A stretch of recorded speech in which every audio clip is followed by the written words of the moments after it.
बिस्मिल्लाहिर्रहमानिर्रहीम। अस्सलाम वालेकुम। कैसे हैं आप लोग? उम्मीद है आप सब लोग बिल्कुल ठीक ठाक होंगे। रमज़ान बहुत बहुत मुबारक हो आप सबको। मैं हूं आपकी शेफ़ रिज़वाना और आज हम बनाने जा रहे हैं मटन रोगने जोश।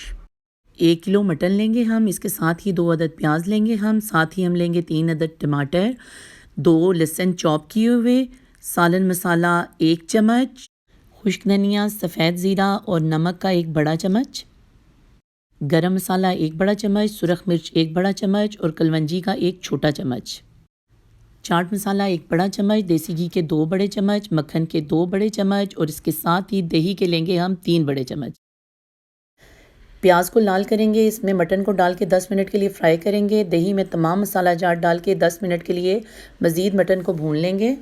1.5 गिलास पानी का डाल के इसको आधे घंटे के लिए स्लो आंच पे रख देंगे ताकि ये अच्छे से गल जाए। मटन रोगने जोश तैयार है। आप इसको घर में बनाएं, मुझे कमेंट करें कि ये कैसा बना है। मेरी वीडियो को लाइक और शेयर करें और प्लीज़ मेरे चैनल को सब्सक्राइब करें।